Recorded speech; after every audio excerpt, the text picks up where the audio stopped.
Hello dear student, स्वागत है आपका अपने चैनल तैयारी जीत में। आज हम देखेंगे त्रैमासिक परीक्षा 2024-25 यहाँ पर जो आपकी परीक्षा है कक्षा 10वीं विषय हिंदी।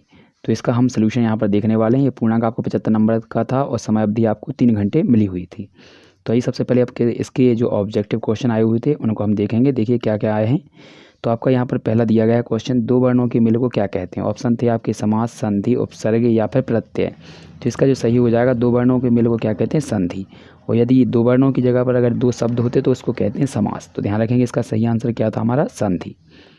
दूसरा है, वीर रस का स्थायी भाव होता है या है। ऑप्शन है रति, शोक, उत्साह या क्रोध। तो इसका जो सही आंसर हो जाएगा, वीर का होता है आपका उत्साह। तीसरा है, बाल गोविंद भगत साहब मानते थे।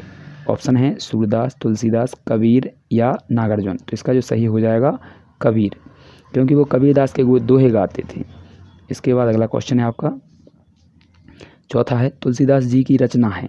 ऑप्शन है सूरसागर, झरना, विनय पत्रिका या गीतिका। तो इसका जो सही हो जाएगा विनय पत्रिका हो जाएगा।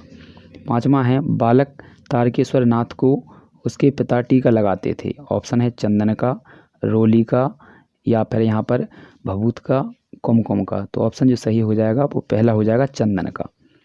छठवां है, जयशंकर प्रसाद का संग्रह नहीं है, यानी रचना कौन सी नहीं है। ऑप्शन है आपका आकाशदीप, आंधी, इंद्रजाल या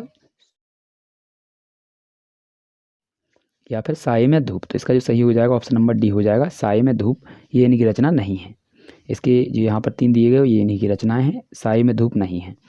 इसके बाद हम लगाएंगे दूसरा क्वेश्चन जो आपके यहाँ पर रिक्त स्थान भरने के लिए दिए गए हैं। तो आइए देखिए, पहला दिया है आपका, गोपियाँ उद्धव को मानती हैं, हतभागी या भड़भागी। तो इसका जो सही हो जाएगा भड़भागी हो जाएगा, ऑप्शन नंबर दूसरा सही। कस्बे के चौराहे पर की प्रतिमा लगी थी, महात्मा गांधी की या सुभाष चंद्र बोस की। तो इसका जो सही आंसर हो जाएगा वो आपका हो जाएगा सुभाष चंद्र बोस। तीसरा है, क्रिया की विशेषता बताने वाले शब्द क्या कहलाते हैं। ऑप्शन आपके हैं विशेषण या क्रिया विशेषण। तो इसका जो सही आंसर था क्रिया विशेषण। रसोई घर समास का उदाहरण है, तो इसका जो सही था तत्पुरुष था। यहाँ पर महाकाव्य में जीवन का, तो इसका है समग्र चित्रण किया जाता है। समग्र मतलब संपूर्ण। यहाँ पर लिखा है धर्म चक्र को घुमाने से धुल जाते हैं, तो इसका हो जाएगा पाप। ठीक है, तो यहाँ पर अच्छे से इनके आंसर आप मिला लेना। नेक्स्ट क्वेश्चन है आपका, यहाँ पर सही जोड़ियाँ मिलानी है। तो इसमें देखिए कौन की किससे मिलानी है, तो यहाँ पर आपको अच्छे से देखना है। तो सूरदास की आपको यहाँ पर मिलानी है, यहाँ पर इससे सूरसागर को सूरदास से मिलाना है। रामचरितमानस के लेखक कौन है, तुलसीदास जी। सुदामा चरित के कौन है, नरोत्तम दास। दशानन क्या है आपका, तो समास है। दांत खट्टे करना का मतलब होता है पराजित करना, और अंधे की लाठी को बोलते हैं मुहावरा। ठीक है, ये मुहावरा है। तो अच्छे से मिला लीजिए इनको। इसके बाद अगला क्वेश्चन देखते हैं। तो अगला क्वेश्चन दिया है आपके यहाँ पर सत्य असत्य। तो अच्छे से मिला लीजिए इनको। देखिए यहाँ पर दिए गए हैं। तो पहला आपका लिखा है, सच्चे साधु की पहचान उसके पहनावे से की जाती है या होती है। तो ये असत्य हो जाएगा। इसके बाद है, लखनऊ को नवाबों का शहर कहा जाता है। तो ये आपका हो जाएगा सत्य। तारकेश्वर नाथ ही भोलानाथ थे। तो यहाँ पर ये सत्य हो जाएगा।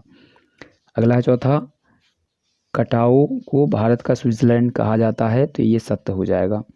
दोहा एक सममात्रिक छंद है। तो ये हो जाएगा असत्य।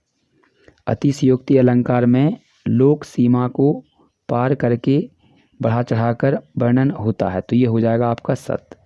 ठीक है, तो यहाँ पर ये आपका सत्य है। इसके बाद अगला क्वेश्चन है आपका यहाँ पर, तो यहाँ पर एक वाक्य में उत्तर देना है।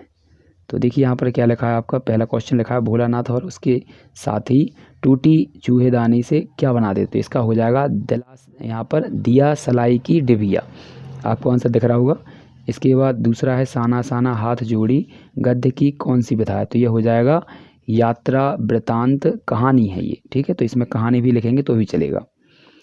अगला है, स्थायी भाव को जागृत करने वाले कारक क्या कहलाते हैं। तो इसका हो जाएगा विभाव। चौथा है, बरसत लालच लाल की, यहाँ पर ये पंक्ति है कौन से अलंकार की। तो ये अनुप्रास अलंकार है। इसके बाद गद्य की यहाँ पर 3 गुण विधाएं लिखनी है। तो इसका लिख लेंगे आत्मकथा, जीवनी, संस्मरण, रेखाचित्र। इनमें से कोई आपको 3 लिखनी, तो यहाँ पर लिख लीजिए।